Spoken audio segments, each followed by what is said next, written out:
Who wants to be a millionaire? Well, this guy did, and he became one, and then he fucked it all up. And It's me. It's good to have you back in here, mate. Now, October 2022, we sit down, we tell your story of how basically you built up Fitwear and you go on the journey to becoming a millionaire, achieving all the stuff you wanted to do, and then you blow it all up. And you're going to retell some of that story. Yeah. It's now February 2025, but we reran the podcast in April 2024. Some people said, you got to get that guy back on. What was he on about? Yeah, he's a bit crazy, isn't he? And he reached out recently, so I'm like, mate, we have to run it back. So these days, Simon is heading up the e-commerce Accelerator, right? Yeah. And which we'll touch on as well. But do you want to just give those who didn't listen to the podcast back in October 2022 a little bit of a run through of your journey? I'll give the Reader's Digest. I've gotten better at ripping through this. Nice. It's still not a short story, but that's an impossibility for me. And we were just saying before, like, I'm the king of white line fever, like up at halftime and then lose the game. Yeah. But more recently, I'm figuring it out. And I think as I started to realize, like, maybe I'll never figure it out, but you just try and figure it out every day. Like it's been really powerful for me. I've realized I'm not self-aware, which I think might be the hallmark of self-awareness. Yeah, nice, good potentially.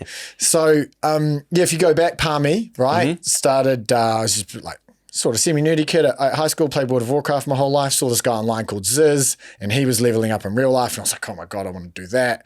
So got super jacked. That's actually where we met in the Massey gym. And then wanted string of singlets, wanted to expose as much of my chest and nipples as possible.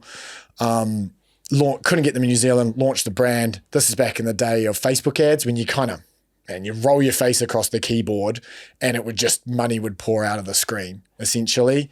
And so built the brand, did lots of water under the bridge, got to about 3 million a year in revenue, sold half, got 1.1 mil with 800 grand in cash.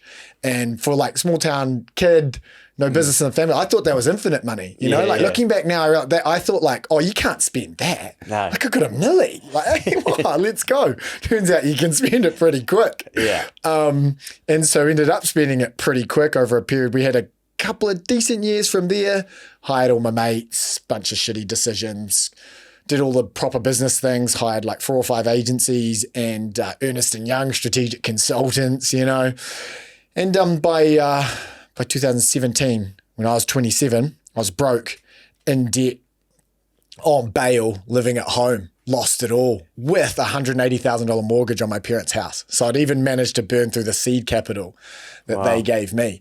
So you're pretty fucked. And it was interesting though. It was like the formative experience of my life. And it's the business I have today goes all the way back to that. That company I've still got that original company. It's been renamed a couple of times, but it never truly failed. So was it Fitwear? It was Fitwear, and then we rebranded it SJP Media, and now that's my holding company. Yeah. And so the formative experience was I made a bunch of money by myself and figuring things out, hired all these agencies and big fancy consultants. And then at the end of it, when I've lost everything, I'm living at home, I'm fucked, I've got no money. They looked me in the eye and said, well, we fulfilled our deliverables. We did a good job. And these are like earnest people. They're well-intentioned, smart people, and they meant it. And I couldn't articulate it at the time, but I can now. I felt in my soul like, oh, that model's broken. Like something's broken with that. Like, you're talking about like all agencies here, like whoever was trying to help you? Yeah, I'm talking about all agencies at large. I went and hired all these smart people, and then together we destroyed the business. My fault, my responsibility. It was my business. But they were able to look me in the eye at the end of it and say, we fulfilled our deliverables. We did a good job. Yeah. But my business is dead. Like I'm fucked. What do you mean? How could that be looked at as a good job? Well, we fulfilled our deliverables. And therein lied the problem, right? So I had no money to start my own brand, so I wanted to start. So I had to start an agency, ironically. But my pitch was, I don't care about deliverables and fulfilling them. I'll help you make money. And I'll get paid if you make money. So then we launch. I tell my story to the world, as to everyone I'm meeting. Brad Lindsay takes me under his wing, becomes my mentor. He owns Supply Chain Solutions, or did own. He just exited to NZ Post. And he took me under his wing, and I said to him, look, I'll give you half this agency if you help me build it. And so together we built Glass Elephant. And we did well there, got up to 85 team members. I sold 5% for $500,000. So I had my first $10 million valuation. And I was like, woohoo, you know. And I was smarter this time. I took the $500,000, I put it into a trust, put a bunch of rules around it so I couldn't spend it all. Bent half. Whoopsie, we can get into that later. I should have got you involved. Keep the change, there's some fundamental lessons earlier on, but anyway, that's all right. Yeah, my dad always say to me, look after the pennies and the pounds will look after themselves. Yeah, nice. It's a good one, and it's true. I look after the pennies today, you know? And so anyway, we got a big agency, and I thought I could do it different. I thought I could beat the model, and it turns out you kind of can't build the model, and so can't beat the model. You can't beat the model. Like, we got big, we had 60 clients, and now all of a sudden I'm telling people, I'm in calls going, oh yeah, but we're fulfilling our deliverables, you know? So I've ended up there. And then we made a few poor strategic decisions, and the market shifted. It got a lot harder to get results for small to medium e-commerce brands with mostly Facebook and Google advertising, which is what we were doing. This is like, it's getting harder through the money turned down in the system, COVID type, like post-COVID when the money runs out. Pre-COVID, it got harder. COVID was actually a boon for e-commerce. Everyone's at home. Yeah. So it artificially inflated the market. A lot of businesses came in, and the big boys stopped spending. And then everyone's selling their shit. Everyone's selling their shit. Then we come out of COVID, and all the big corporate marketing budgets are reset. And they're like, oh, maybe we should just go half digital, half TV. Yeah. You know, so now you've got McDonald's going, our budget for meta ads this month's $3 million, just spend it, which is pushing all the prices in the auction up for us small guys that need a return. So long story short, through the process of the agency, I could kind of see the writing on the wall. I kind of backed away from it. We had corporate leadership in at that point, and started to build what would ultimately become the e-commerce accelerator. So the first version was called the College of Digital Revenue. I think I might even convinced you to have a stab at that. Yeah, I'll look through it. There's always something to learn. Yeah. And then that it ultimately dissolved the agency and went full-time into the e-commerce accelerator where we are today, where we essentially help small to medium e-commerce businesses and a few like e-commerce-ish businesses. We've got like a kitchen design studio that generates leads online, custom builds the products and then sets them up. Yeah. You know, it's like e-commerce adjacent. We help businesses like that build an internal agency. So we equip them with the systems. We recruit their team. Well, we train their existing team, find skill gaps, and then recruit into any of those skill gaps, generally with outsourced talent in the Philippines or Albania, because I love, and my team now is, wow, there's 4 New Zealanders, me, my partner, my cousin, and Seb, and the rest are Filipino and Albanian, just absolute weapons. They love to work, and they're keen and they're hungry. And there's a little bit of, there's cost of living arbitrage. So as a small business, you can get more bang for your buck. Yeah. And so that's basically what we do today. And it's a pretty cool model. We've got partnerships with all the top agencies, not all the top agencies, but some of the top agencies. So like the guys that do the conversion rate optimization for Athletic Greens, or you might, Alex Hormozi. Yeah. And so we've got partnerships with them. They give us all the intellectual property, and then we pipe that into the smaller businesses, and then help them with the internal team to do the implementation. Gotcha. And so it's leveling the playing field, where it's kind of difficult to, it's almost impossible for a small to medium enterprise to hire the level of agency to get great results in e-commerce. But now we can equip you with the IP, and you can own the team internally to deliver. So you're almost like teaching the internal team so that they can then, and they've got access to that knowledge and information, etc. that they wouldn't have access to otherwise, because you wouldn't be able to spend enough in terms of ads to get the data back, etc. Exactly. So you're just not enough data, not enough team, and you don't want it. It's hard to hire a CMO. You don't need a CMO at $300,000 a year. Yeah. So you end up with like a senior marketing manager who hasn't quite got the strategic chops. Yeah. But you just need me 15 minutes a week. Yeah. So you kind of get your fractional senior leadership team, and they can check in every week. You know, hey, what do we need to do next? Too many of us signed up to a KiwiSaver plan without much thought. And signing up is great, but if you've never got advice before, you could be missing out. Your KiwiSaver account could become one of your biggest assets over your lifetime. That's why getting expert advice early and ensuring you're in the right fund is so worthwhile. Generate have a team of KiwiSaver advisors available to help. Head to generatekiwisaver.co.nz/change to book a no obligation meeting. They can even come to you. A copy of the product disclosure statement is available at generatekiwisaver.co.nz. The issuer of the scheme is Generate Investment Management Limited, and of course, past performance does not guarantee future returns. What's your split between New Zealand businesses and international at the moment? It's like 25% New Zealand and 75% Australia. Oh yeah, Aussie. Yeah. So it's just Aussie, New Zealand right now, and then where the growth plan is this year we expand into the UK with a partner agency, and then the year after we go US, Canada, and so that's the core business. I'm doing my best to focus on it. Because focus is a superpower. It is. Just on that, before we then go on to no doubt there's 6 other ventures you're working on or trying to convince yourself not to work on. Exactly, that's the one. Would you say that you're like an out-and-out entrepreneur? Yeah, if I had to answer that, but I love a question to a question. I'd say like, what is an out-and-out entrepreneur? What does that mean? Well, I guess a better way to ask this is that I feel like it was fashionable to be an entrepreneur for a bit. And then it's like gone out of fashion where entrepreneurs are now saying like, I'm not an entrepreneur. And it's like, you're only really an entrepreneur if you are like a Elon Musk or you're someone that's like world beating.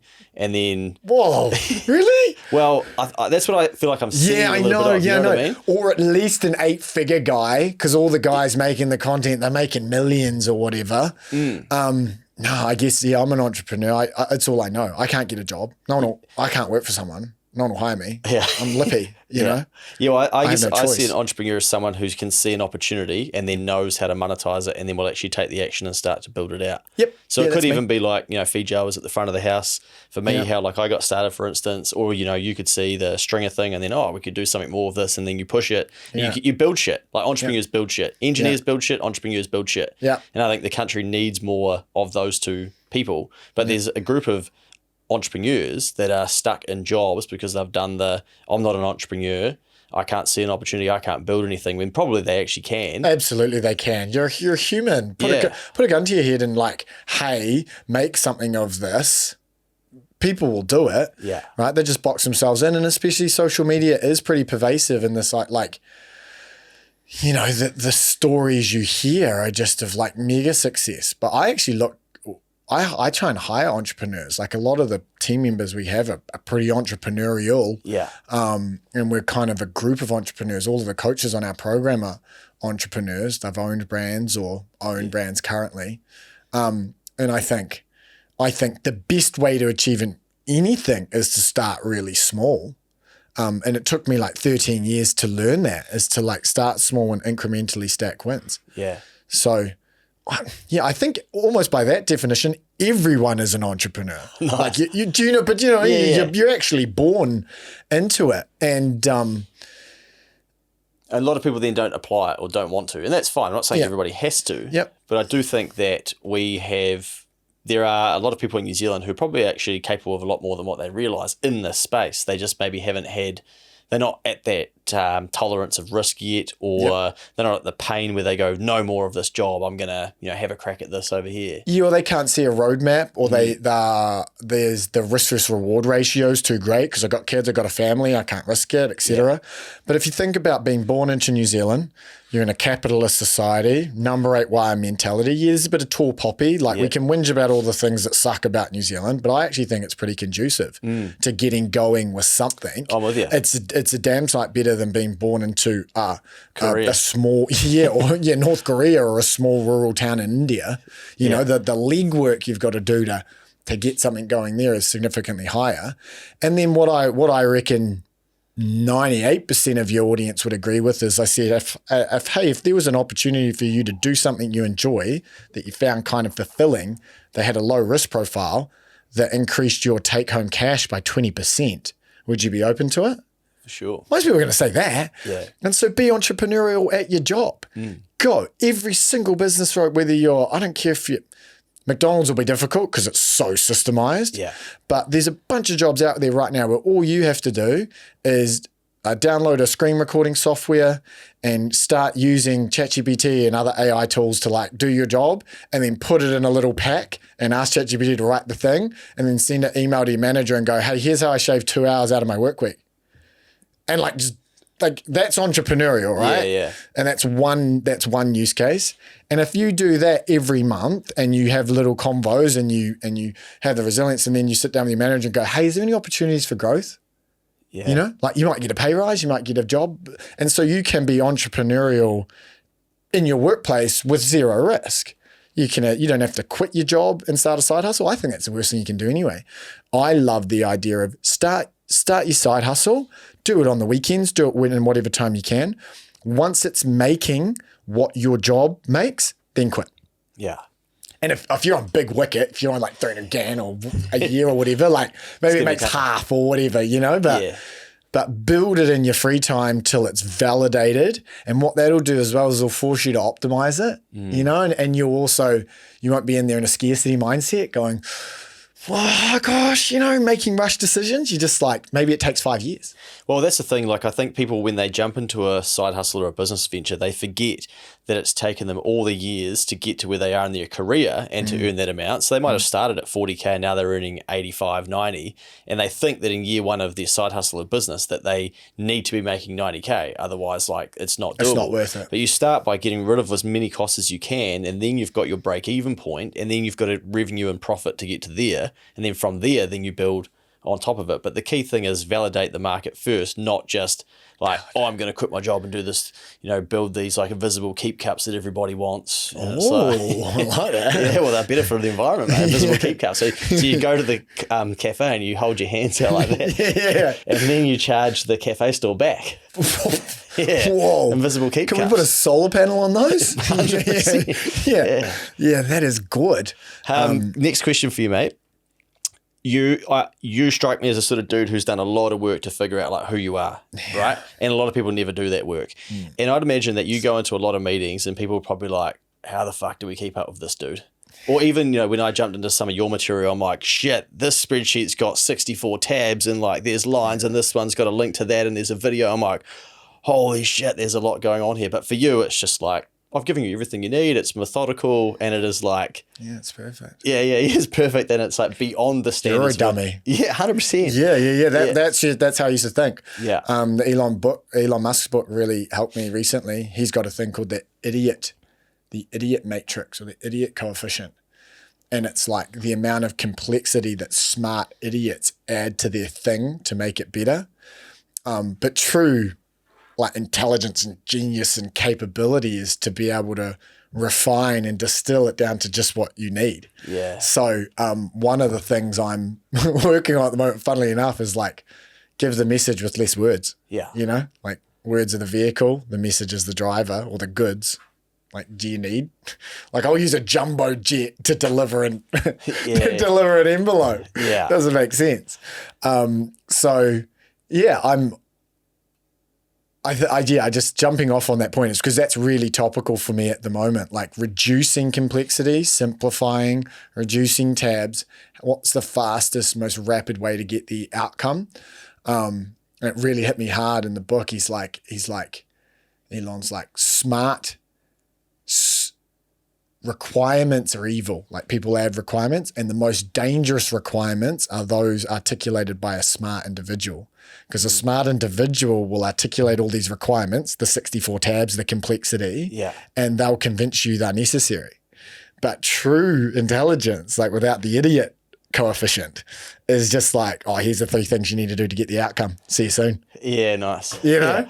Yeah. And so that's a massive journey for me, and it requires, and that's come through the self-work, because it's like, like a lot of the talk, a lot of the rapid speak, I even noticed it, like we went live and I started talking a lot faster. Yeah. You know, start to like increase the RPMs, and a lot of it just comes back to nerves. Yeah. So I'm like, I want you to think I'm smart and like cool and shit, you know, because I wasn't like the coolest guy at high school or whatever. But that's not that's not how I get optimal outcomes. It's not how I achieve optimal outcomes for my team. Yeah. You know, I used to get mad at my team. Why don't you get it? Well, you're overloading them. Like, it's too complex. It's dumb. It makes sense in your head. Yeah. I forgot the original question, but hopefully that was valuable. Of course. Would you say that you're like highly intellectual? Yeah.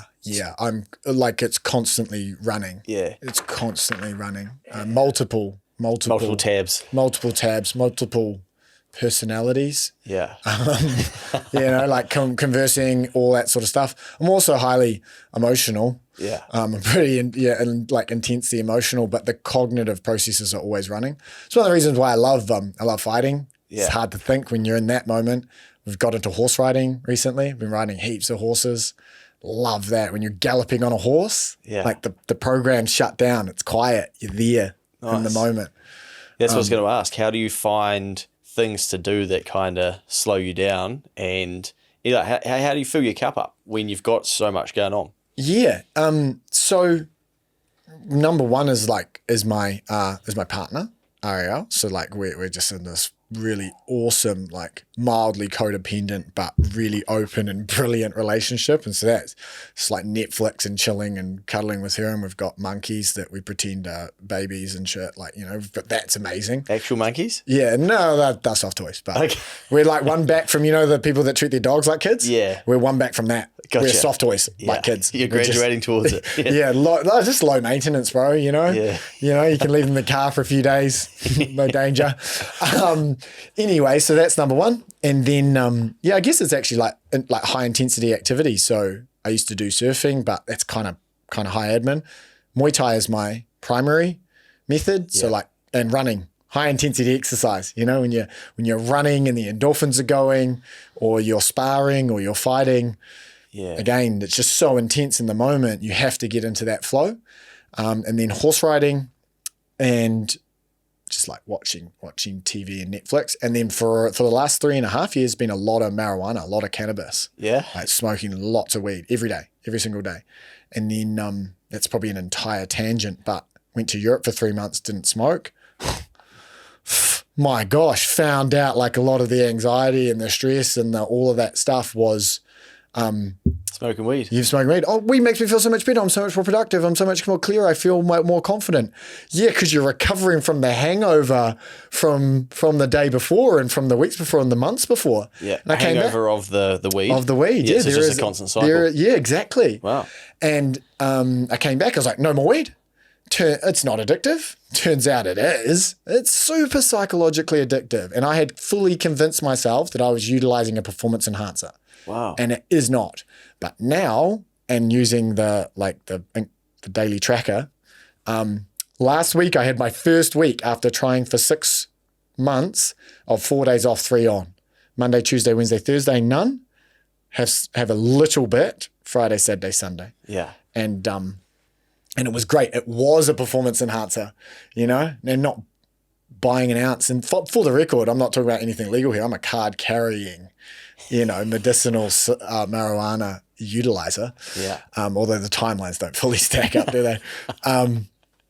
And yeah, that was actually almost one of the, yeah. So to help me understand, you almost become like dependent on it. Then you convince yourself that it's needed. There's nothing bad about it. You have a break from it. You realize, you know what? It's actually not that good for me. Whoa. Yeah. That's it. Yeah. And it wasn't not necessarily that I was sure at the time that some usage would be good, would be net positive. And I quit drinking as well. So it was really helpful because I was able to use marijuana instead of alcohol, which is pretty bad for me, or it was. Yeah. But I recognized that I needed to go through a period of 0 and then bring it back in. Because when it was in the house, that it was too hard. I got lock boxes where you like lock and time them. That didn't work. I'm breaking into them. I didn't have the self-control to not utilize marijuana when it's in the house.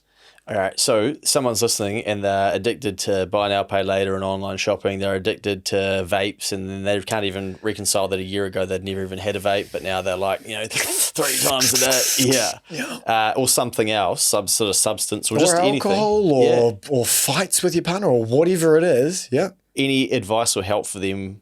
Like how do you... Environmental management. Number one, manage your environment. I've done it with junk food, marijuana. Just get it out of the environment. It's hard. It's harder with like your vapes and stuff, right? Every gas station. Yeah, it's crazy. Every gas station. And so there's going to be periods in your day when you're more cognizant and powerful, where you've got more will, where you're embodying the grace of God, and you're focused on your long-term outcomes and what you want to do with your life. And there's going to be periods in your day and in your week where you're just, stressed and weak and you're weaker and you focus on short-term outcomes. And the most important, most valuable thing you can do is when you utilize whatever addictive substance it is, if you utilize the vape, when you're in that weak moment, don't beat yourself up for it. It's not a bad thing. It's a great thing because you're recognizing it. And so what I think happens with addiction is you set a goal that's too big. I'm going to get off this massively addictive substance that these billion-dollar companies are shoving down my throat, and I'm just going to stop, and then I'm going to be sweet. And if I can't do that, I suck. Yeah. And so then you have a break and you suck, and then you actually end up with more negative emotion, right? Wrapped in the I failed trying to stop this thing. And what does that do? That spirals into negative behavior. What do you want more? A vape. Whereas if you can go, had a vape, makes perfect sense. I've fallen off the horse. That's all good. But when my strength comes back, I want to get this thing out the door. I'm going to give it to a mate or whatever, and I'm going to start again. I'm going to go again. I'm really proud of myself for being cognizant of this. Nice. And you know what? I'm going to vape this thing, and while I'm here, I'm going to enjoy it because I do quite like this stuff. I'm going to vape away positive emotion. I'm going to put it down now. So I feel like people end up in cycles of set a goal too big, fail the goal, beat themselves up for fail the goal, then end up in a negative emotion state, therefore need the thing that they're trying to avoid. Oh, yeah. And they round cycle and there. Round and round it goes. Whereas if you go, hold on a minute, I'm going to quit the thing. I know I'm going to fail. It makes perfect sense. I'm not going to win this immediately. It might take me a year. Yeah. And you keep the positive emotion going. Then the behavior, because thoughts dictate feelings and feelings dictate behavior. And so when you get that cycle right, with the thoughts of, it makes perfect sense that I failed trying to quit this addiction and it's okay and I'm going to enjoy it in this moment. Positive emotion, positive behavior, eventually. I hate myself. I suck. I've just done the vape. Negative emotion, negative behavior. So that when you start to understand that cycle of thoughts create emotions and emotions dictate behavior, and then you take a longer span, a longer time frame on whatever it is you're trying to achieve, and you give yourself compassion and love and allow yourself to get back on the horse, then you can do anything. 2 random thoughts, mate. Vape stores, whenever I see them, I think, man, it took me years to be able to afford an office. And then there's these vape stores popping up. I'm like, how much margin is in this shit? Infinity. Well, I mean, it's flavored air, isn't it? It's flavored air with some white powder that's probably a $80 a kilo. Yeah, it's crazy, eh? Yeah, I'm like, 100%. I guess they've even got the margin to sell them with the USB and all the electronics, and they call them rechargeable, but no one does. You bin them, yeah. It's a wild industry, and so if you were coming up against this massive titan of a thing, and you wouldn't expect yourself to just beat it immediately. No. You would expect to take a while and to slog through it and be proud of yourself for continuing to show up. So then thoughts, feelings to emotions, that was it, right? Yeah. Okay. Thoughts, emotions, behavior. Thoughts, feelings, behavior. Okay, yeah. So how can we take that and then go, let's look at something positive to achieve something rather than of looking at getting out of a negative thing that we're doing? How can we take that to improve our life? Cool. Anything come to mind? Yep. So every single negative thing can be reframed into the positive. And that's generally what you're going to have to do, because we live in a society now which is completely different to the ones that our ancestors grew up in hundreds of thousands of years. We evolved over maybe millions of years to be risk averse and to predict danger. Because all the ancestors of ours that were full on optimists, they died. Yeah. But luckily for us, although we like to complain about the stressful world, what's the world come to? It's actually pretty conducive to thriving. So if you're trying to achieve a goal, first thing, if you give yourself a long time frame, 5 years, then all of a sudden the progress you're making can be framed in the positive, right? Because it's always framing. Yeah. It's like things are not bad, things are. They can be good or bad. If you look at every failure as a learning and you bake that into your soul, you know, then you're going to chew up failure. You know, if you're a cold caller and you've got in your thought process to the point where every single dial is 1% closer to a close, you're like, yes, he said no. Yes, he said no. Yes, he told me to fuck off and die. You know, like, and then you'll get there. And so cold calling is one of the hardest things that a human can do, right? And so there's a good example. So what I would say is it's your ability to take whatever it is that's coming in and whatever your self-talk is and reframe it into the positive will dictate the emotional state you're in, and that often is going to dictate your behavior. One little extra thing I would say is sometimes you can't think your way out of it. You can't think your way out of it. We might get too technical here, but there's a thing called the sympathetic nervous system, the parasympathetic nervous system, sympathetic nervous system, and then dorsal. There's a state dorsal, which is you crawl up. So what the body tries to do is you're in a relaxed state and you're chilling and you're like, oh, everything's all good, and you're open and you're flowing, and you know, some people call it a flow state or a happy or a content mood. And then you get into, and maybe you're on a night out. And then the sympathetic state is like fight or flight. Oh, something's going on. Oh, he's a bit dodgy. What do I want to do? Am I running? Am I fighting? What's going on?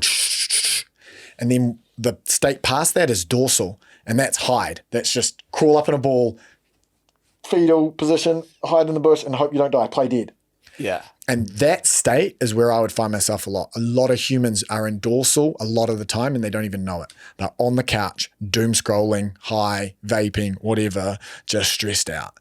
And it's basically impossible to reframe things into the positive when you're in that dorsal state. And it's even difficult to reframe things into the positive when you're in the I can't remember which one's sympathetic or parasympathetic, but when you're in the fight or flight state and you're on, you know, and you're going, it's harder. So I use exercise to break out. So sometimes if you find yourself unable to break out and I just can't reframe this in the positive, it's like maneuver yourself to the door, put your shoes on, get out for a walk, get out for a run, hit the assault bike, do 50 burpees, whatever, just get it moving, blow it out. And I genuinely believe exercise is like the medicine. Yeah. You know, it's not quite as good as a diazepam. We should just highlight at this stage of the podcast that neither of us are trained health professionals, or you might claim to be.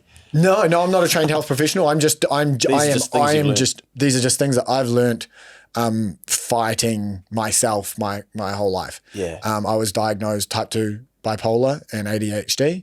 I think that the bipolar diagnosis was incorrect. I went through a bit of a stage going, am I autistic? I don't know. I think I might just have what people like to call ADHD. And then because I was unable to make my way in the world and I was unable to reframe, I just beat myself into such deep depressions and anxious dorsal states that I would stay there for months. Yeah. And so I got the type 2 bipolar diagnosis because it looked like mania and depression, you know, but it was like when I'm on and I'm flowing and I'm good, I'm at my best. It is a bit manic, you know, but it's kind of just me. I'm not all the way there. And for many years I was just unable to reframe into the positive. And I would say things to myself like, why can't I do it? I've got the tools. I'm smart enough. You've done it before. Why can't you just do it? And then I would be so upset that I would spend days watching YouTube. Yeah. And then I'd like go for a run and break out and come back. And now I'm like, makes sense that you're having a bad day today. You had 3 good days last week, and so that probably sucks. Maybe you should just watch a bit of YouTube, listen to an ebook. We'll see what happens. Why don't you just go and lie in the bed and stare at the roof? This is great. And there's only so long where lying in the bed, you're depressed, you're anxious. There's only so long you can lie in the bed and go, this is exactly where I need to be. This makes perfect sense. I'm going to be better soon. Oh, I feel all good. I'll just go about my day. But if you're in there going, I'm stuck, I'm wasting time, I'm doing this again, I'm never going to get there, I would stay in that bed for days. Wow. Yeah. You know? I'm using a lot of words here, but yeah.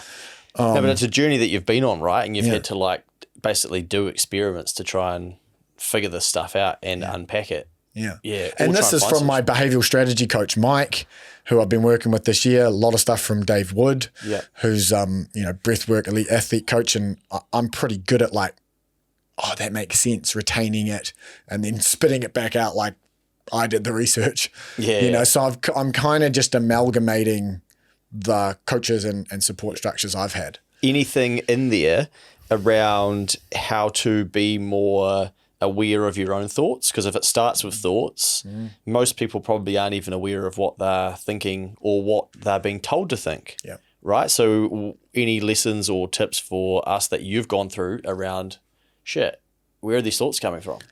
Yeah, great question. You might have to do a disclaimer after my answer again. There might be a few disclaimers in this show. I'll start with the number one, and today the most universally applicable one is screen time password. Yeah. Yeah. So people don't have a lot of free time anymore. They don't have time and space with their thoughts because they're busy and they're working and there's kids and they're doing all the things. And then anytime you do have boredom, right? Boredom's uncomfortable, doesn't feel good, especially if you're not attuned to your inner child and yourself and everything that you want to achieve in the world. And it's right there, straight into Instagram, straight into TikTok, straight into YouTube. And man, Zuckerberg and a lot of them, the phone promised connection. And then the smartphone came out and it was like, maps, like all these little good things. The only connection this thing has is directly to Mark Zuckerberg's bank account. It's your brainstem to his bank account. And this is like trillions of dollars of time and energy and smart people that are trying to keep your attention here, doom scrolling. Like think about that term, doom scrolling, right? Yeah. So the first thing to do is to create space to even see what's up there. Yeah. Right? Like that's number one. Yeah. Or in here, it's both. And so to create space, it goes back to how I answered that in previous question before I went on a massive tangent. Environment modification. Modify your environment so it's not accessible.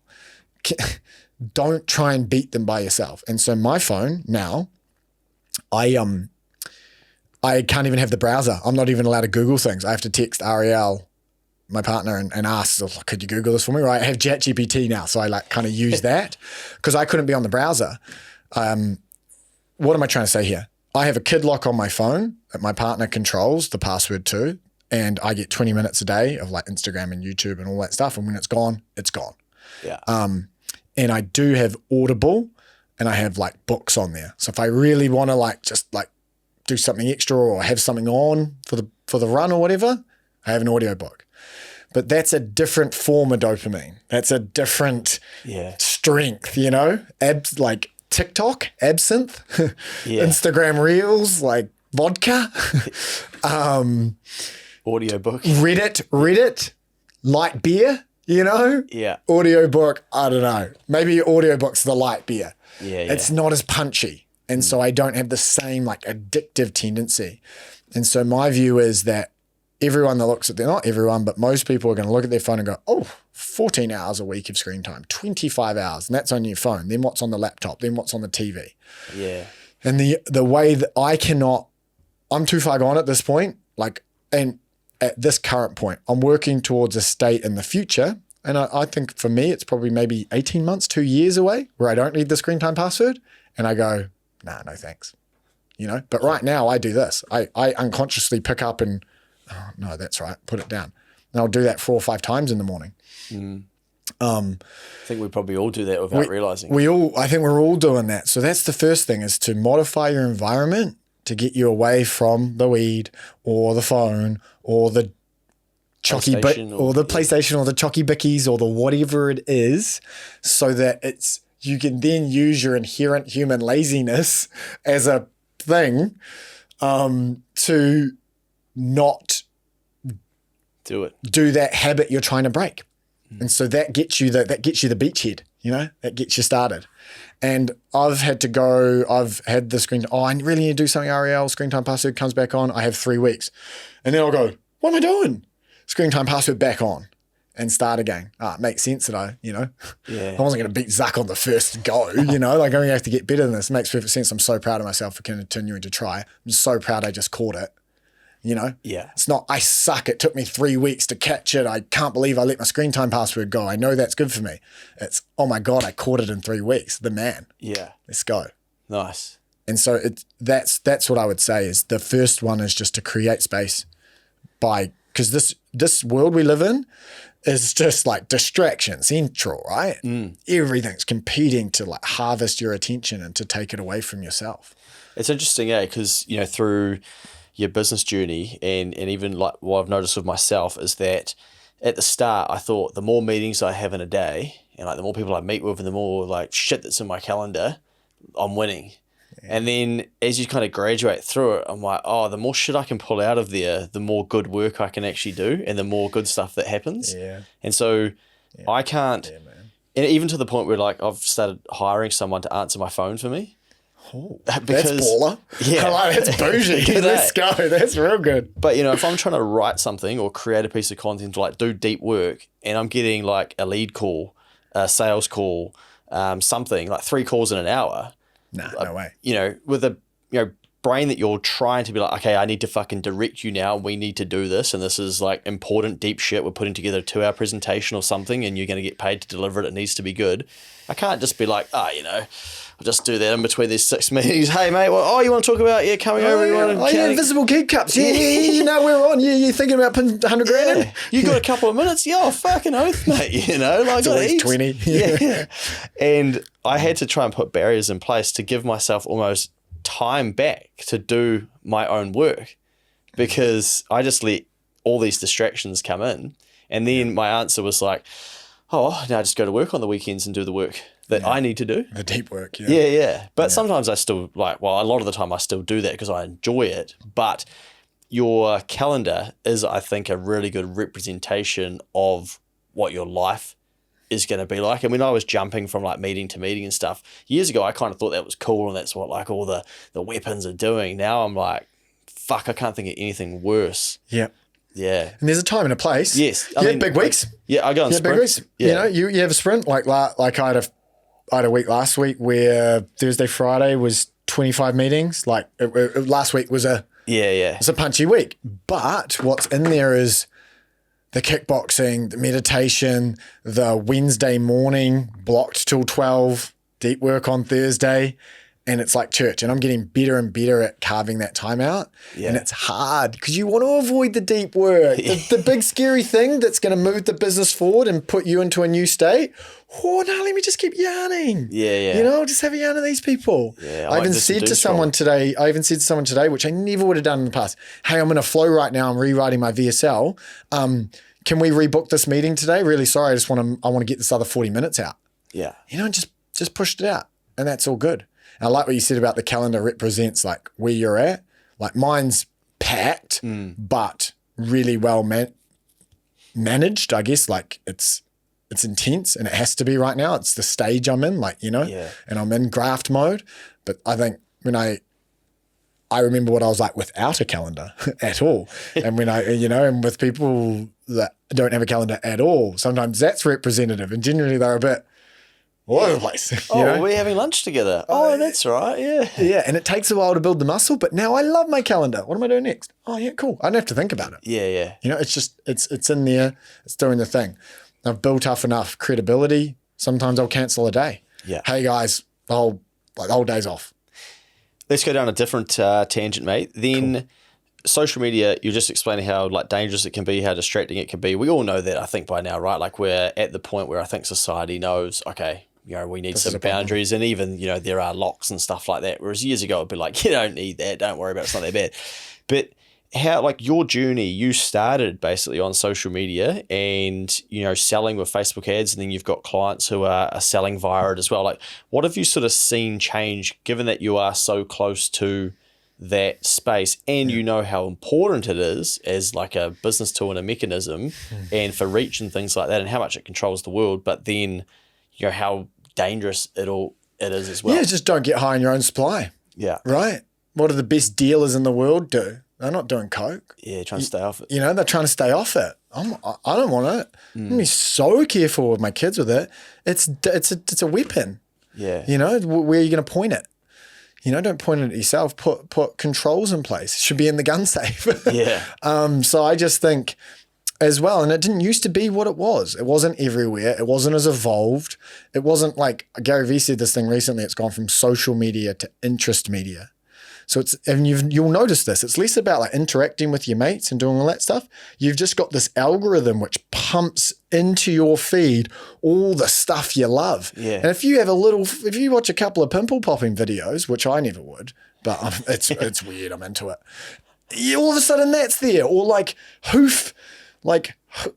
cow hoofing things, or horseshoes on whatever. Like, you can take a slight sidestep and the algorithm will start feeding you exactly what you're interested in. And generally, it'll also add a little negative tinge, you know? It'll play to the controversy, you know, because humans are attuned to negativity. So that gets more clicks, it gets more views, you watch more stuff that way.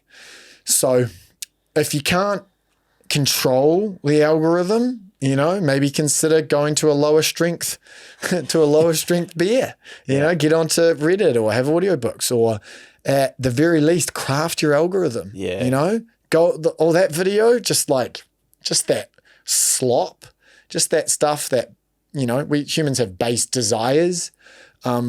I'm not interested in this. I'm not interested in this. I'm not interested in this. Maybe like carpentry, you know, watch that video, you know, like I try to, when I do go on there, I try to watch like Muay Thai videos, and it's not what I want to watch. I want to watch like the new Donald Trump expose, like Emmanuel Macron's wife is actually a man, Candace Owens, you know, crazy thing. Yeah. So I have to like convince myself to go like, oh, let's just put on some Muay Thai, because at least that's like productive and it's going to advance my game. So I think curating your algorithm, which is possible to do, which a lot of people don't know it's possible to do. You just go on Instagram and go, I don't like this. Yeah. And then make a conscious attempt to watch things that you want in your life. Yeah, and scroll straight past the shit that you don't want to be seeing. Yeah, and just you can say, I don't like this. Yeah. There's a little box in the top right-hand corner. Where do you see the different platforms, and it'll probably take you an hour to unpack, but at a high level, like Facebook, Instagram, let's say even TikTok, or even YouTube, give us the four. Like, where do you sort of see them going in the next, or what's happening? Lovely. Like, what's the trend? What are you seeing? So Meta is still the greatest direct response. Direct response marketing is like, hey, here's an ad, I want you to do a thing.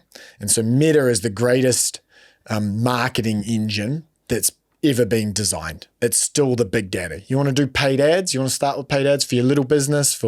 We've got a gym, we're getting leads there. We want clients for our business, we're running Meta ads. That's where you start. So that's great for Facebook. That's Facebook and Instagram. They also own WhatsApp. They've just got so much data and they're listening to you. They know. You've seen it, you know, like you mentioned going to Italy and you've got like car rental places in Italy. That's for your paid ads. I think YouTube is always, that's the place for organic. If you want to grow your business or grow a profile or work on something, like just start with YouTube videos. And the great thing about today's environment is a lot of people will have seen AI and ChatGPT that's invading the space. There's a thing that we call slop, and that's basically just like okay AI generated content. And so because people are able to punch that out so quickly in written form and talking head and maybe B-roll with an AI voiceover, what's becoming really prized is authentic views into people's lives. So like the Paul brothers, who are kind of innovators, they're always at the front of organic content. And David Dobrik, they're doing rough cut vlogs, vlogs, and it's because you can't fake it. Yeah. So, and it's an advantage. So if you've got a bit of chat and you can riff and stuff, you that barrier to entry that used to be there, which is like high production, that's now gone.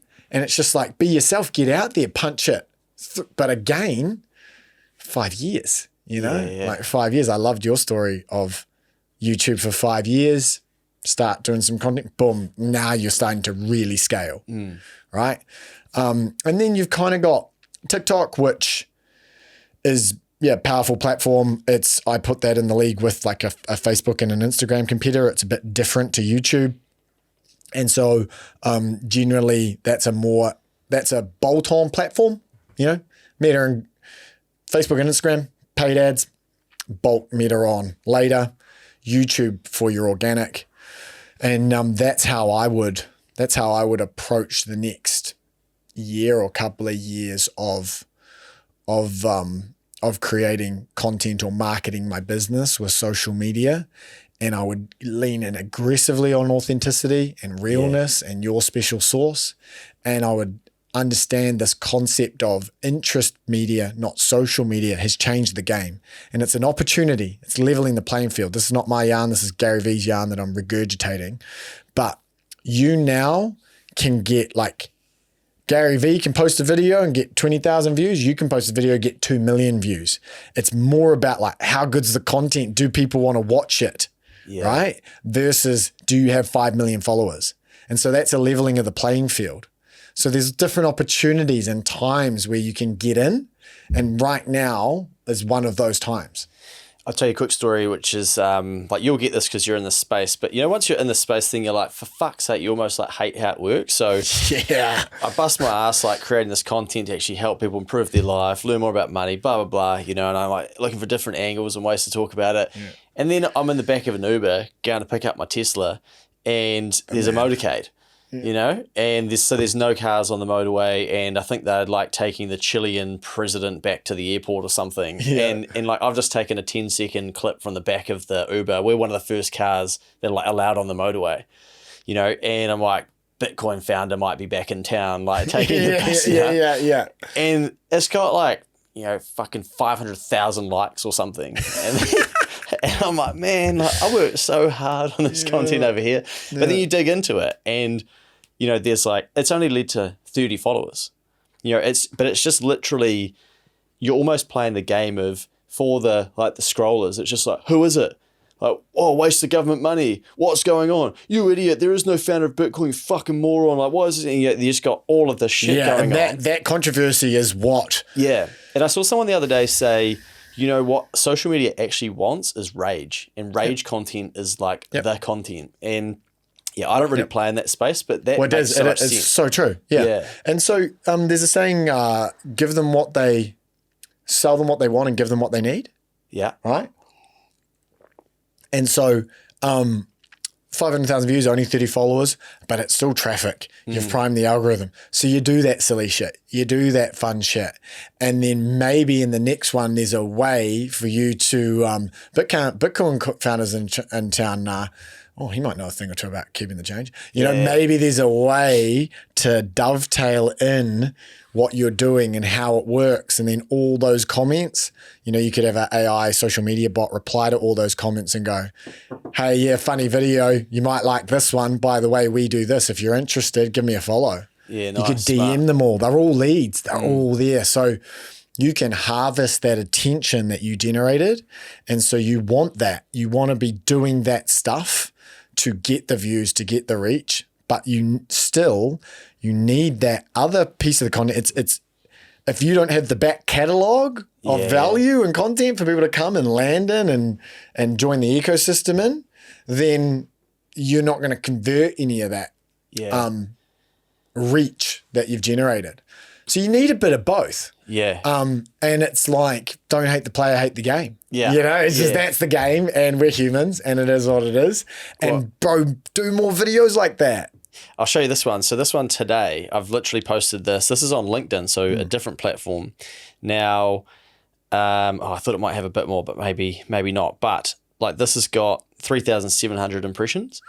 Nice. Now, when you start to create content, like, you kind of know the little pieces of the puzzle that you need to put together. And I think this is where the people who actually can create content are going to kick the ass of the slop and the AI.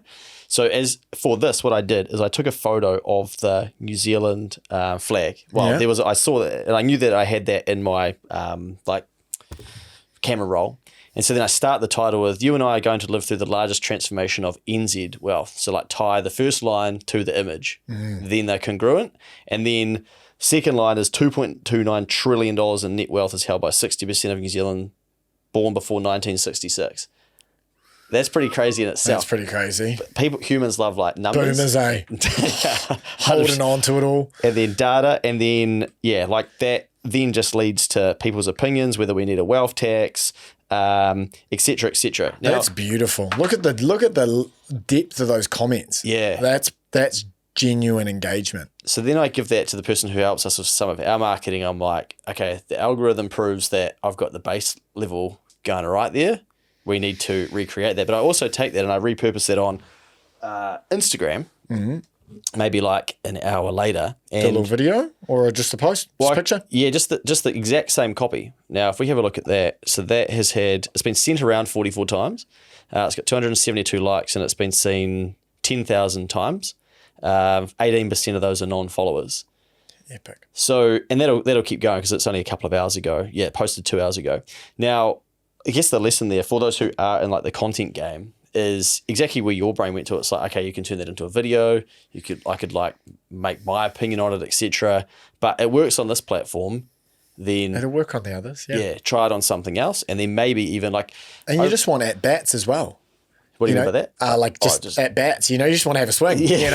Sometimes it's a single, sometimes it's a six. And you don't know, you're never quite sure. It's dangerous to try and over-optimize. 100%. Yeah, that's what I've always found is the stuff that's gone the furthest for me has been shit that I've been like, I just did that on the fly. Yeah. But on the authenticity, one of my clients was saying over the weekend that they had their biggest month in January in business. And I said, anything behind it that you're doing specifically? And they said, well, actually, I've been at home a lot more, so I've been including my kids in the content, and it just seems to be going nuts. Yeah. And like we get that. I'm like, yeah, because it's authentic and people want to see who's the business owner behind the business. It's not just the brand. Yeah. And I might take those and use them as reels because they were just doing them as stories, and then actually like run some ad spend behind that as well. Yeah, to genius. Get it going That's great. Yeah. And that's a great thing to do is to like validate with organic and then put a bit of spin behind stuff that works. Yeah. Maybe for an ad, you need to be more aggressive with the hook and the structure and the call to action, et cetera, but you can bolt those on. The analogy I use to help people understand is like if you were mining gold and you'd gone and got a couple of square acres in the outback in Australia and you dug a hole and you found a gold nugget, and you'd be like, oh shit, there's gold here. You'd keep digging, right? Yeah. What people seem to do with content is they dig a hole with one spadeful, get a nugget and go, oh fuck, that's great, put it in their backpack, and then walk like 40 meters to the northeast and dig another shallow hole. Yeah. And so I'm just like, hey, if we're mining gold and we catch a bit of gold, let's fucking dig. So we're doing it 6 ways. We're reposting, it's going on Twitter. I'm going to turn it into maybe a long form. I'm going to do a live stream on it. If you strike gold, just dig. Yeah, dig. Nice. And that's the one, going back to what we were talking about before about like collecting your thoughts. That's what's really helped me with Keep the Change, forcing me to write every week. Has made me go back into like research mode and writing mode. And then I learn these new stats and stuff. And then I'm like, because then I have a content brain. I'm like, that's a long form. That can be a video. I could save some of those stats specifically to talk about a topic. That's a tweet. That's a... And you're like 10 years of doing it. And you're probably one of the best at content maybe in the country, I reckon, like between Boys Get Paid and Keep the Change. Like you're good at it and you've done the reps and you're consistent. Can I ask, how do you integrate AI at the moment into your process, if at all? Yeah. Do you use anything? Not massively. All I've basically used is ChatGPT. I have like a tax AI module that I can check accounting questions with. Cool. To be like, this is what I think, and then it will give me, and it will basically reference like the Income Tax Act, case law, etc., to the specific page. So that's sped up, like that's cut down my thinking time, and my like, oh, I've come across this in my career 4 years ago, but I can't exactly remember what happened. Did I save that email? Bang, I'll ask the tax AI function. Nice. ChatGPT, I'll often use it for research. I'll then test like where the stats are coming from. I will run, the other day, for instance, I'm trying to build some case studies as Facebook ads. So I'm like, here's the customer testimonial. Here's the work that they've done with me. Here's the state they were in when they came to me. Here's the state they were in when they left. We need to turn that into a story and run that as a Facebook ad. Yeah. And so you get your base. You'll get your base and then you edit, right? Yeah. Because that's the thing. Like, I reckon is just don't let anything go out the door without the edit. Like it's a good formulator. Can you give me that 6 different ways? Can you make it a bit more humble? Can you make it a bit more this? Nice. There's a nice base. And then you can edit. Because I prefer editing anyway. Yeah. You know? Yeah. Yeah. But that's kind of the extent of my sort of AI playing. I haven't like really gone down I did a bit of, I found like a AI podcast editor and it will cut out the R's and stuff. Yes. Oh, yeah. I've seen Opus as well. You're trying Opus is good. Opus is actually genuinely good. Yeah. It's a good product. Yeah. I'm a bit of I think it's like a lagger or whatever. You let the early adopters go first and then, test it all, get it better. Then I'm like, okay, if people are still talking about it, I'll have a go. Whereas, you're probably still an early adopter. You're just not necessarily the innovator. Yeah. Because I'm like, I don't want to be the guy testing it, being like, oh, hey, this doesn't actually work, or I want it proven first. There is some magic in being that guy, though. AI. What do you think about in that space then? Oh yeah, well, AI. It's the biggest thing since sliced bread, isn't it? You don't want to be a candle maker when Edison's inventing the light bulb. Like you're rolling around in the horse and carriage and fucking Henry Ford's setting up the T-mobile or whatever he did. You don't want to be the caveman. You don't want to be the tribe without fire. When that tribe in their 2 caves over is like cooking shit up and hardening their spears. Yeah. So it's just that. It's the printing press. It's electricity. It's the internet. It's a meta industrial layer that's going to change absolutely everything and probably eradicate humanity from the face of the earth. You genuinely think that? Like, I think it's an even chance. I think humans as a whole can't stop the momentum, and I think that there's an arms race going, and whoever gets there first wins. And so everyone's rushing, and every AI company's dismantling their safety protocols teams. Yeah. So it's not guaranteed, but I think that there is an existential risk. Hey, we've made it this far with nukes. Yeah, that's what I think about it. I'm like, we've made it this far with nukes. Yeah. And there's a shared responsibility, like, hey, let's keep the world alive.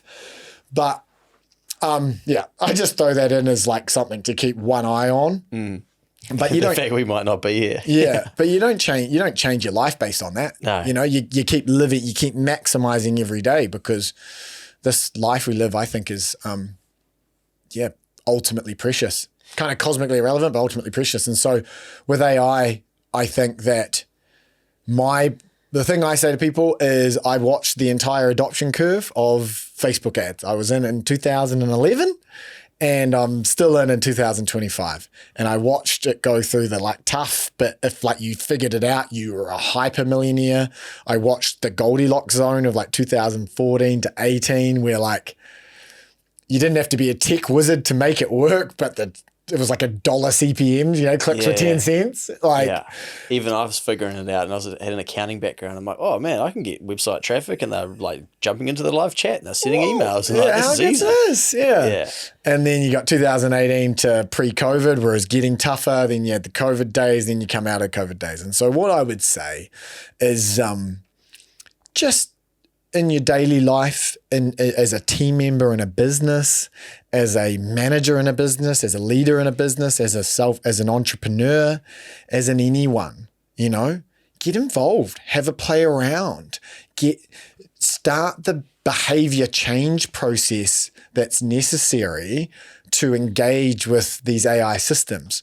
Because ChatGPT 4 isn't like, it's pretty amazing, but it's not ChatGPT 7.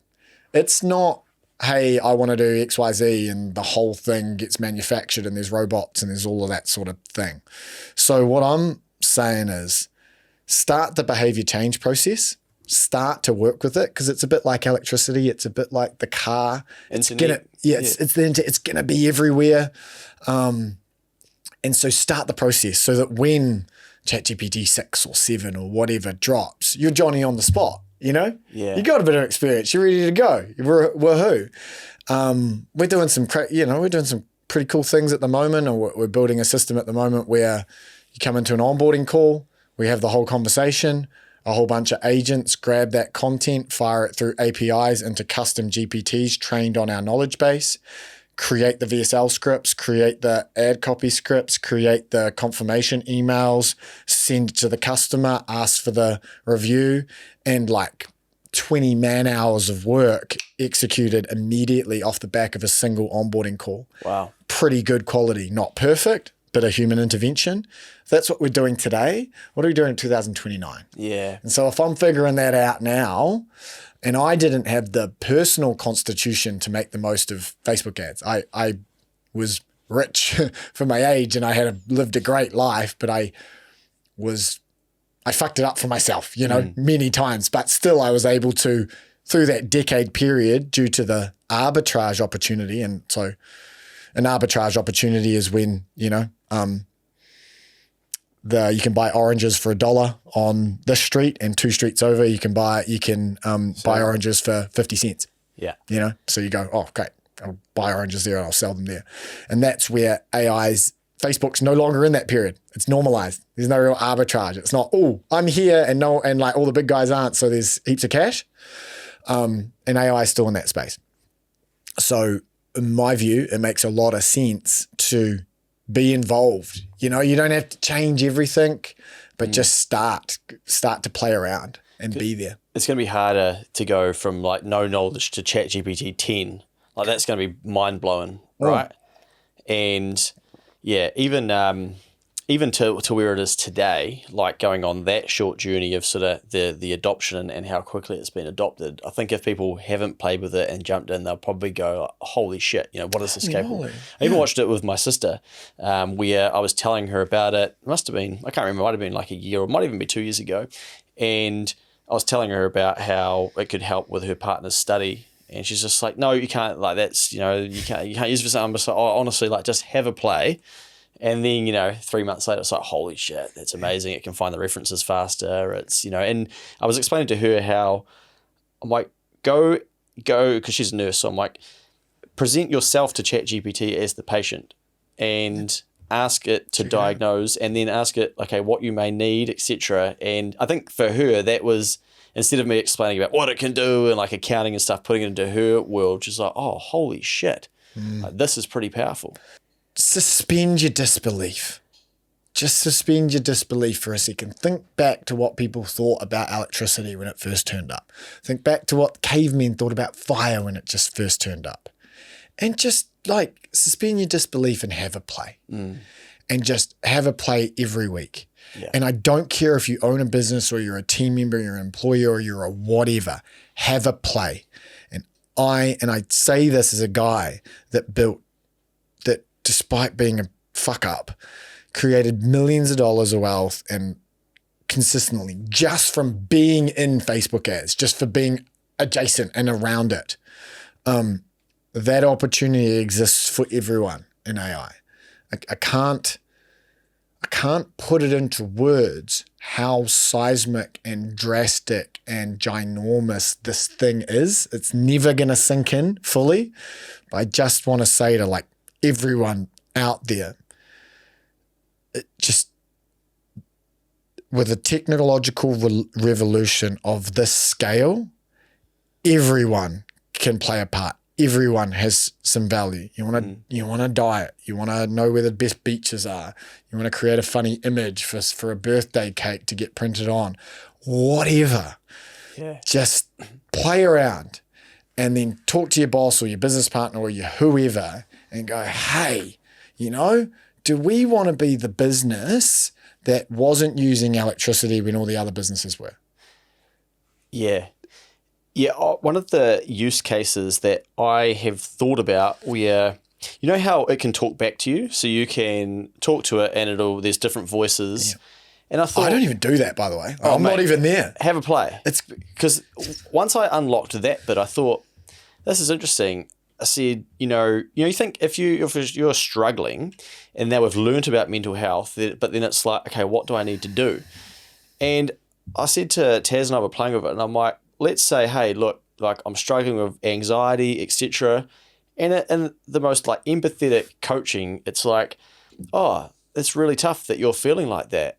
Is there anything that's contributed to it? How about we look into some of the causes and maybe we can look at some of the suggestions? And so then you talk back to it, and it's like you're talking to someone, and you start then my brain goes to like, holy shit, if you've got people that are, they can't make it to a doctor, a nurse, a psychologist, whatever, then we've just given basically people the access to this. And I know there were people, because we're so early in the cycle, we're like, how can you trust it? It could give you the wrong advice or whatever.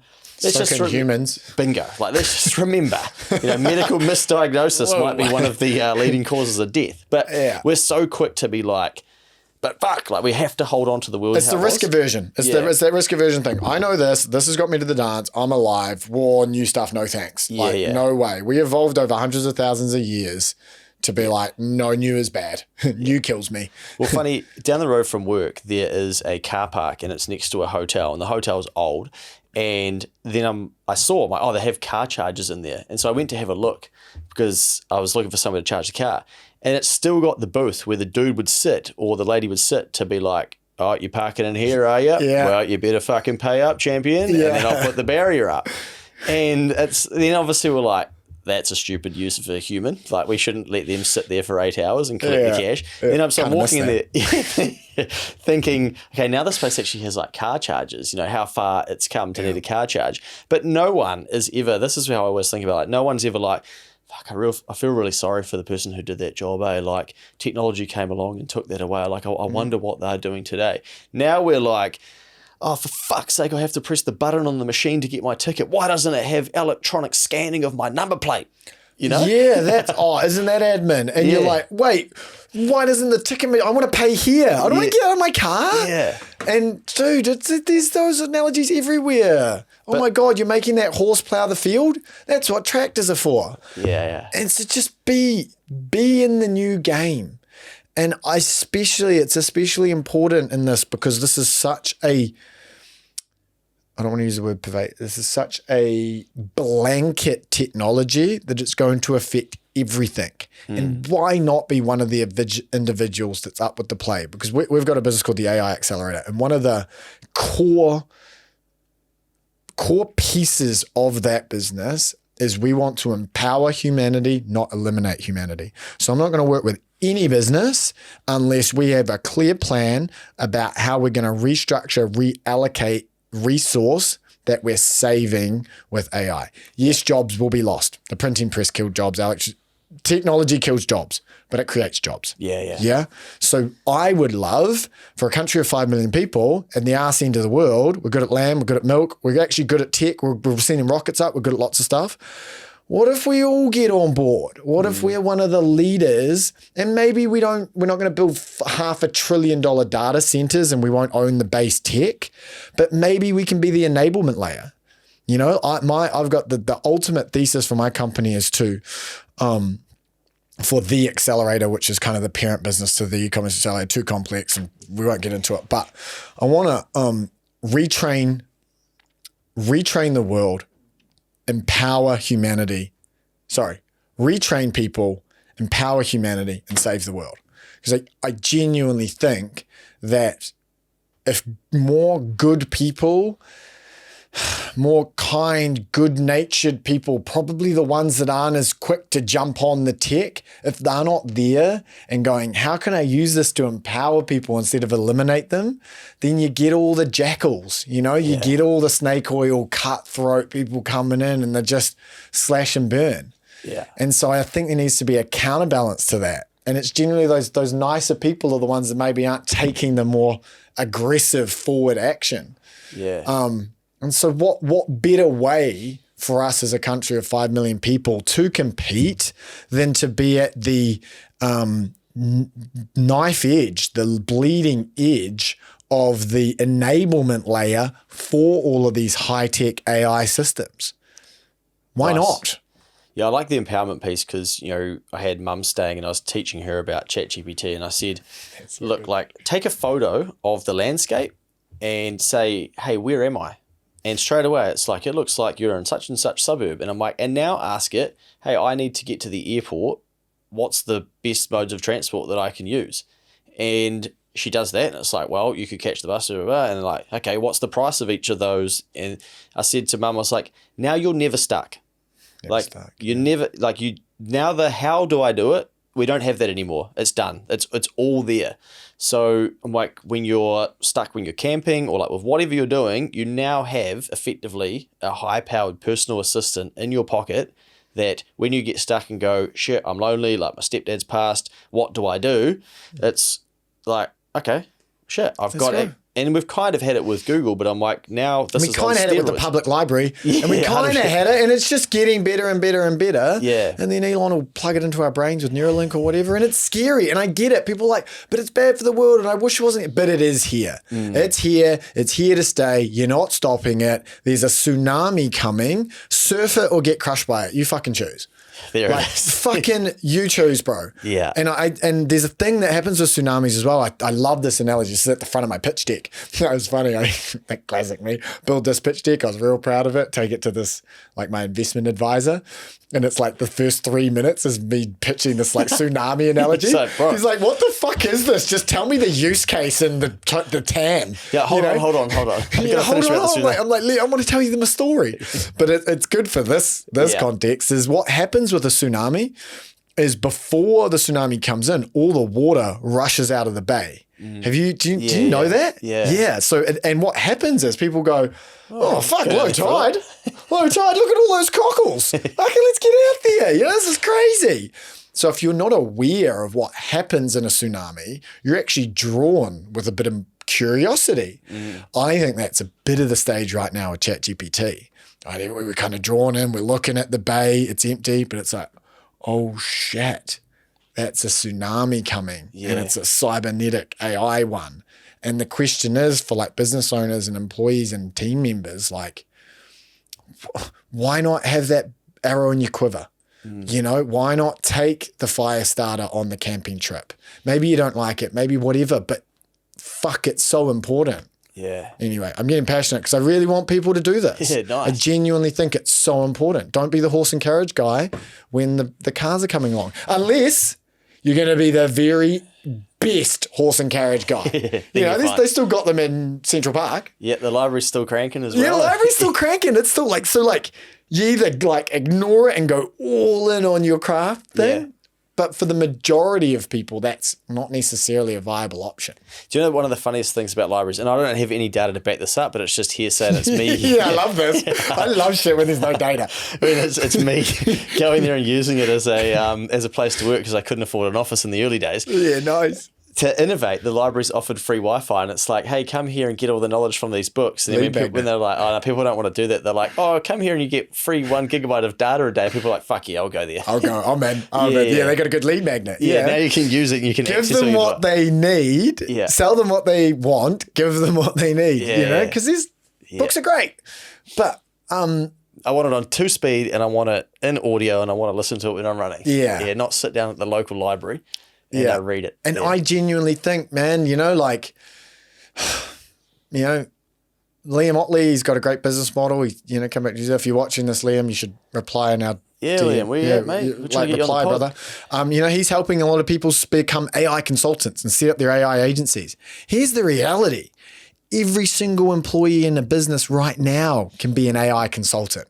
You can be an internal AI consultant. You can just start using it in your day to save 2 hours. You can say, for us, you can take that to your manager. You can get a pay rise. You can, you can be a part of moving your company forward. And you're right. You're Johnny on the spot. You don't have to cold call and get the lead. Yeah. And it's just like Facebook ads. It reminds me so much of Facebook ads. You don't have to be, people think, oh, AI, that sounds complex. No, it's not. The graphic user interfaces, the way you use it, YouTube information, the way that the market has developed with all the smart people, the way that you get business now is you give away all your stuff for free online. You're doing it, right? And then you sell the high ticket support and the implementation and the additional services. So there is an extremely low barrier to entry for someone who knows nothing about AI to watch a couple videos, learn a couple of systems and save a couple of hours and add massive value internally in a company. Yeah. And so I just think that what an opportunity. Just open the door. You just have to open the door and the AI does the rest. Yeah. All right. We're going to go for 90 minutes. We've got 10 minutes. So I'll give you two final topics. Secondly, will be around 90 minutes. What a fucking boring. It's been good, mate. It's been good. The first one. Lame. Where is... What a weak podcast. Sorry. Do you want to get 3 hours? Yeah, I do. We can. Can we book it? Can we book it 3? Well, on that. So if people didn't listen to the first podcast, going back to the start of your journey, because I forgot to ask what's happening with Snapchat at the moment. Like that was one of the platforms that you... how good. We were pioneers. Yeah. Bro, Snapchat back in the day, we had 4,000 followers. We'd post a little thing like 10% off code screenshot. We'd get like 600 screenshots and do like, 10 grand. Yeah. And that's what it's like when it's at the start, when it's new. I was wearing my Fitwear shirt, FTWR, the other day. My man. My missus has hidden it from, I try not to say that. My partner hid it from me because she's like, stop fucking wearing that. How many, it's over a decade old. It's got a hole in the back. But I wear it because for me, I'm like when you are in the trenches in business and entrepreneurship and stuff, you love other people's stories and what they've tried to build and stuff. And I'm like, I can't let that go because that's like part of like Simon's venture and his story and stuff. So when I put it on, I'm like, yeah, man, I've still got one of these. And every now and then the old person will be like, oh, like Fitwear. Yeah, that means the world to me. That's everything. There's still a few. They're still around. There's a bit in New Plymouth. There's a bit in, or maybe I'll announce it now. Fitwear. I've bought the Fitwear brand back, and it's relaunching.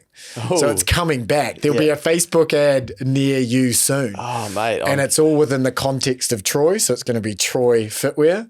I should show you some of the designs. They're cool. They're really cool. Because Fitwear was never really about the clothes. Fitwear was about the community. Yeah. And the clothes are a vehicle. But this time I've built the community based on my 15 years of figuring out how to life, which is money and relationships and kickboxing and running and all the things. And I've white knuckled it and I've done the inner child meditations and blah, blah, blah, blah, blah, and all the mushrooms and the ayahuascas and and the weed and the meth and I've done it all. I've literally ticked every box. And more recently, I've been praying and I've been going to church. What's that doing for you? It's I find I get scared and inarticulate when I start to have this conversation. How long have you been on the church and praying journey? I've been walking with God, as I call it, for almost a year, 10 months sort of thing. I had a guy, Braddon. Have you seen this thing? It happens in Mission Bay, Imperium, Run, Pray, Plunge. No, but I did see, I think on your story, I think you might have been there recently. Yeah. So he, Braddon, you should have Braddon on. You should have Braddon on and he'll properly tell his story. And it's amazing what he's doing in business and with his faith-based work. It's amazing. But basically, as a physio, he quit his job. He ended up in our office as a co-working space. I ended up hiring him. He's had a crazy life. What he's been through is amazing. And I just watched him pray and walk through life and because he kind of grew up Christian, but then went away. And, he was in that thing of like, how could there be a God with what I've been through type thing. And then he came back to it.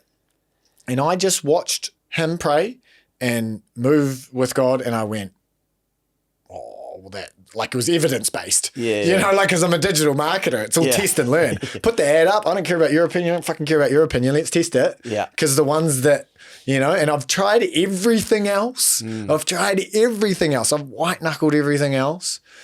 And I just watched it transform his life, and I watched him build his business, and I watched him find the most amazing relationship, and I watched it all just from this pure, I'm handing the weight and glory to God, and I'm praying, and I'm I'm letting him figure it out and I'm just a vessel and let's go. Yeah. And I went, holy moly. I'm trying not to say stuff like that. I'm trying not to swear. I'm early on the journey. I'm very early and I'm working it slowly. And I'm also like going to some mosques and I'm going to Catholic churches. And I'm just like, What is this space? I'm just feeling around the way that I do because I'm very cognitive, very in my mind. And what I can say is since I started praying, everything in my life is getting significantly better, significantly faster. I've got more internal fortitude. Sometimes I'm stressed in the day and I get anxious and my business sucks and I suck and I'm a silly consultant and I go all that negative. And then I'm like, how about only God can judge me. How about I hand all the weight over, hand all the glory over, whatever, and I'll just turn up to the call and it's not on me. It's like a reframe, It's like, I don't know, like major religions, meditation, is it all a path to the same thing of compassion for self and allowing and not trying to carry the weight of the world and reframing into the positive? Is that the mechanism? I believe in a higher power. Absolutely. I believe in God. It's interesting. I'm just, and I get nervous talking about it. It's the one thing like, I'll be like, yeah, I've done a bit of meth, like whoopsies, I don't recommend it, wouldn't do it, haven't done it in 6 years, but did I try that in a stage in my life where I was all over the fucking place? Yeah. But yeah, what do you think it is? Do you think it's judgment, like potential judgment? I think it's judgment. I think, you're a Bible basher, you're a gold warrior. Is it, you just putting on another suit, Simon? Is this another one of your things? Yeah. It's the fear of being judged. And then I think there might also be a little bit of like knowing that it's the thing, knowing it's and the more that you, then you got to lean further. You're like, I can't go back. The more that you lean further in, the more that you have to let go of your hedonistic desires and all of these things that don't align, because I'm an all or nothing guy. Like I'm not, if I go down that path, I'm not going to be like dip the toe in the water, dipping the toe and still doing all the bullshit. It's going to be all in. And I'm like, carnal desires, like, so I'm kind of there, but, I tried everything else but I'll also say this, the work I did with Mike Harris, who I think you should also have on your podcast, as a behavioral strategy. And he taught me compassion for self. And he taught me a lot of that stuff around dorsal and sympathetic states and reframing. That happened at a similar time. But did I get the confidence from God to do that? I don't know, like, I'm trying to, because that's the way cognition works. I'm trying to map it all out. Yeah. Instead of just have faith. And just letting it be what it is. Letting it be what it is. And then if you can let it be what it is, then you can let yourself be what you are. Yeah. And ultimately, usually we judge ourselves out of our true power. If you just show up and be, what happens when you're with someone and you can feel their energy, and they're not, and you're just like, wow, he's just happy in his own skin. Everyone you want to do business with them. Yeah. You want to close a deal. If you're just like, should we do a deal, cash or credit? Yeah. That's great sales. Great sales is the ability to be in space. And giving your life to Jesus and working with God is definitely one way to do that. Yeah. And so I'm, walking that path. And when you're praying, what happens when you're praying? Are you asking for something, or are you like, what? Any insights there? I get up in the morning. This is, hey, if anyone wants to start a habit, I get up in the morning and I brush my teeth with my left hand, which I'm getting way better at. Have you heard this? So you used to be with your right hand? Yeah, well, apparently it like rewires because it's a real neuroplasticity thing. I saw it on an Instagram reel. So I you 20 minutes before your phone was locked. I brush my teeth with my left hand. I look myself in the eye, tell myself I love myself. And then I added, I've been adding more recently, I love Jesus. And then I say, Jesus loves you. And I look myself in the eye, and that's the initial prayer. And it's not anything other than I love Jesus and Jesus loves me. Yeah. And then in my mind, in difficult bouts of exercise, I say God willing, and that's been giving me an extra gear. When the mind starts to go, oh, you're burning, your lungs are hurting, I'm just like, God willing, whatever. Like, I don't think I'm going to have a heart attack or fall over or die or anything. It's like, and so I'm just going, and I'm less in the mind, and I'm just being in and the legs are still turning over. So, and then the big one that I'm using in various aspects of my life is just saying like, it's not your weight, it's not your glory. Because that's the thing. I've always wanted to like build myself up and have this cool ego and stuff. But if you're going to give the weight across, if you're going to say, hey, this is up to you, carry the weight, you have to give the glory too. You don't get the credit. Yeah. No, I love credit. Yeah. I want all the credit. So a lot of successful people who have faith will often say, glory to God, right? When they like win something or boxing or fighting or whatever. But they still kind of get the credit, don't they? That's the hack. Yeah. You still get the credit. You're still signing all to go, glory to God. And I say this not to be flippant or anything, and I'm sure like there might be some blowback from both from religious people would hear some of the things I've said and say, and then both, but I'm just genuinely, authentically walking the path, trying to figure it out. And it's almost, I can see how it aligns with that more mechanical process we talked about earlier of just positively reframing. Yeah. When you hand the weight and you hand the outcome and the glory over, there's not as much stress and internal judgment. So you can just do the thing. Nice. And that's been working.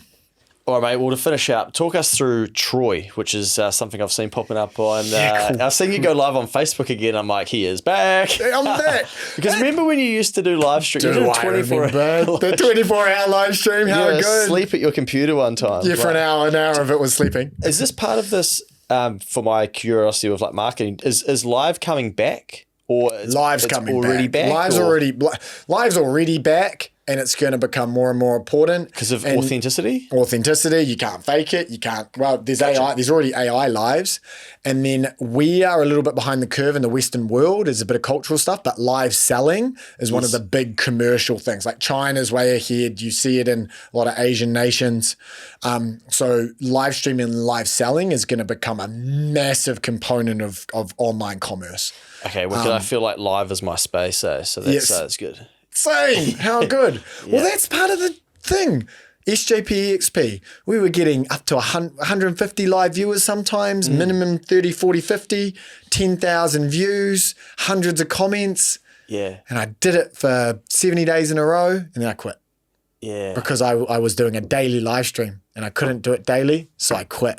I was podcasting, getting 10,000 views an episode with hundreds of live viewers every day 8 years ago. Yeah. You were always way.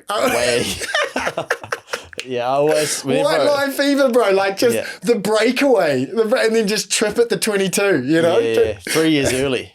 Yeah. Well, the analogy I use there is like it's like going to a New Year's Eve party, and then I'd arrive early. This party's a bit shit. Yeah. And then I'd leave and transition to the next party while everyone was arriving. Yes. And so I just keep arriving early to every party. Yeah. Which is a funny thing. But the point of Troy is Troy stands for the resilient ones yield.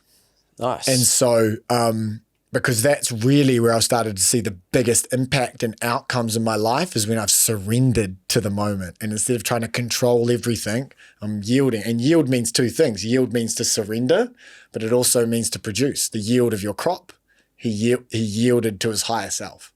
And so the idea is that when the lower self yields, the higher self yields. Right? Gotcha. Yeah. So, and the lower self is defined as the comfort-seeking evolutionary biology that wants to eat the chocky bickies and doesn't want to go for the run and, wants to stay up late. And the higher self is defined as the consciousness, the observer, that person that wants the most for themselves and their family, that wants to have, 50 grand in the bank for a medical emergency or whatever, whatever it is that you want for yourself that you find yourself unable to get to because you're vaping and fucking whatever else. Blowing right? your cash or whatever. Blowing so therefore cash, you're not doing the positive actions you need to save the 50 grand. Exactly. And that everyone understands that duality of lower self and higher self, that internal conversation, that fight. Yeah. And so Troy is about realizing that resilient people is actually about surrendering. It's actually about going, I'm going to take 5 years and I'm going to positively reframe everything. And the basis of Troy is a tracking document where you stack habits and each day you track it. You track your habits every day. And what you're doing is you're managing the incremental daily actions that ladder up into the life outcomes that you truly deserve.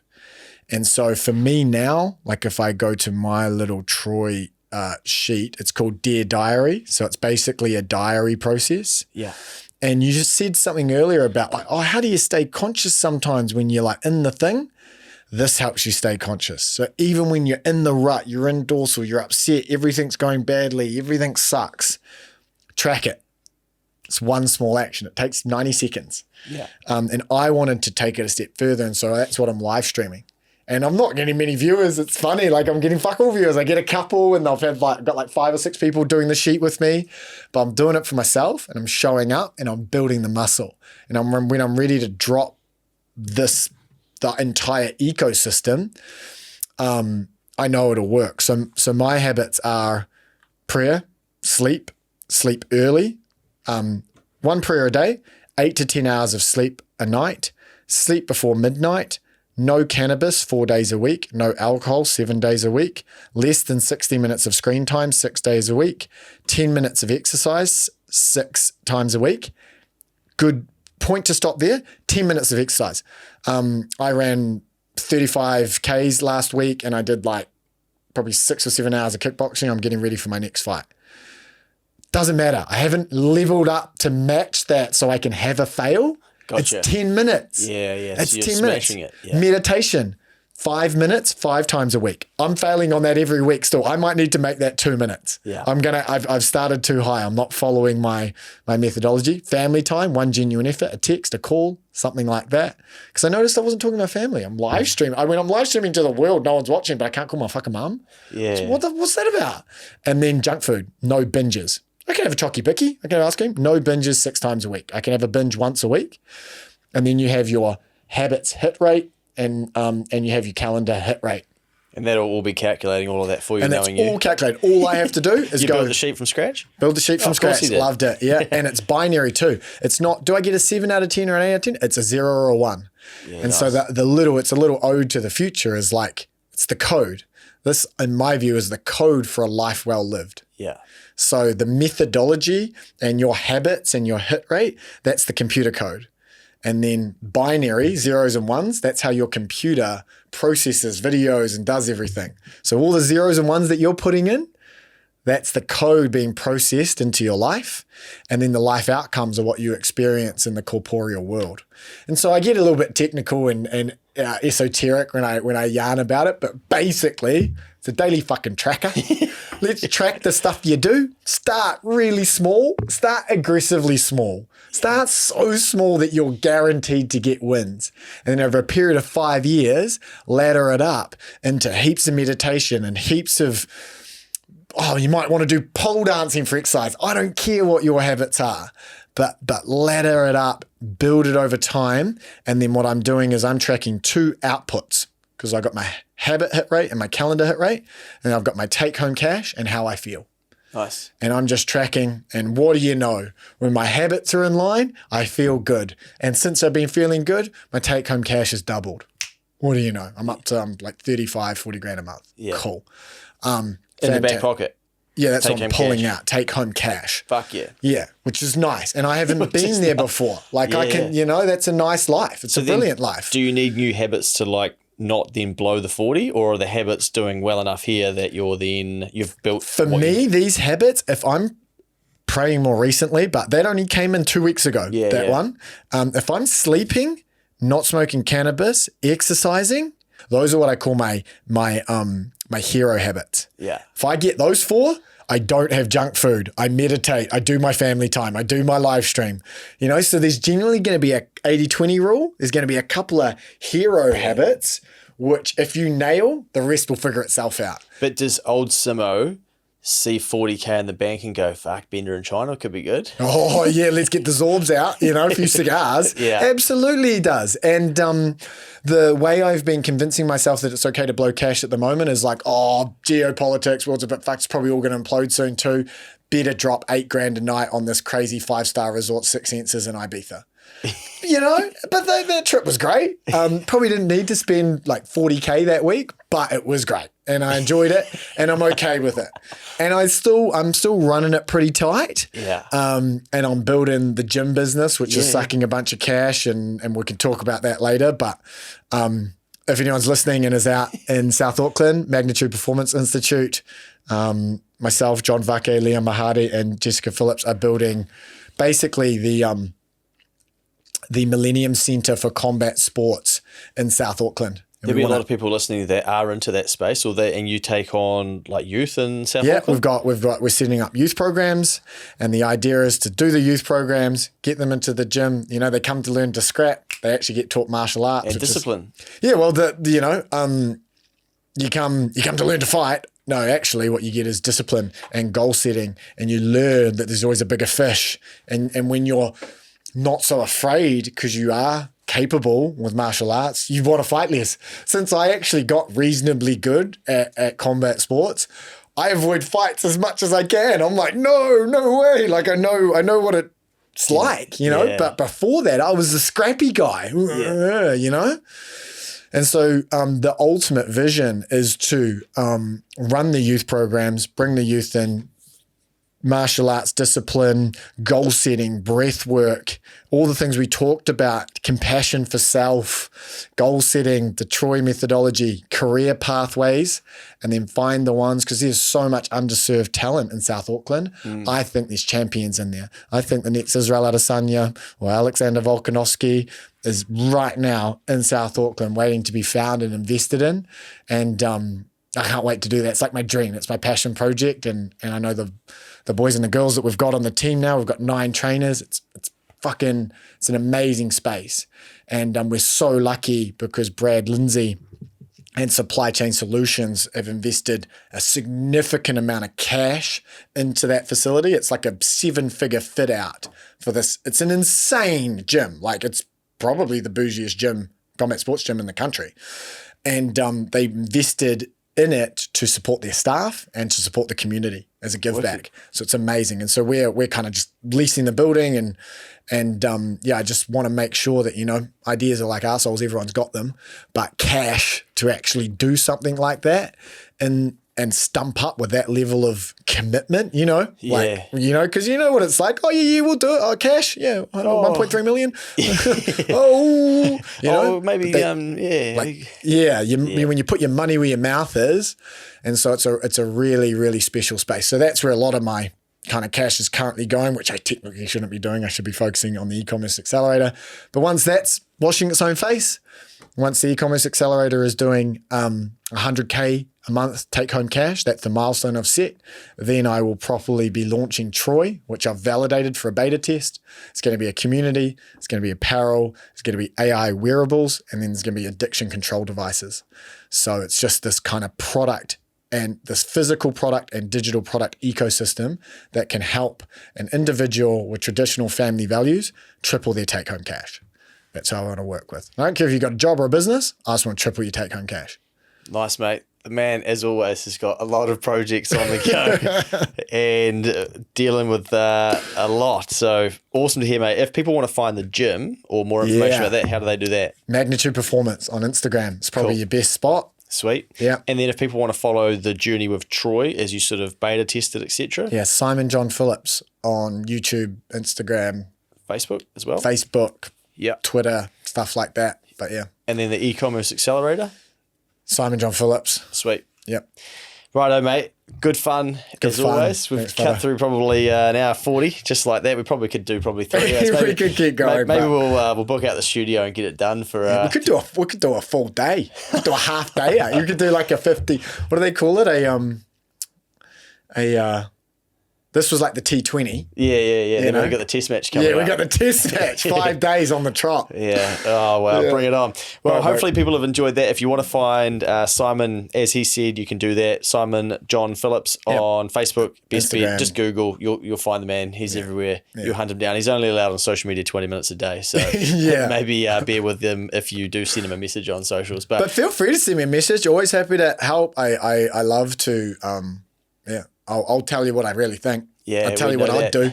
Yeah, well, and often sometimes, I'll do this. I'll message you and be like, mate, I'm thinking about this. Like, let me know with your brain power what you think of it. And even throughout this, I've got some notes of some shit that I know that I've had a feeling about, and now I'm like, okay, now I know I need to go and like do the work, even if it's just like vlogging, lives and stuff like that. I'm like, right, they need to go into the rotation. You've got the sauce, bro. You the way your content ecosystem. I don't follow many people at all, but I follow all your shit, and it's great. Thanks, mate. Yeah. Appreciate that.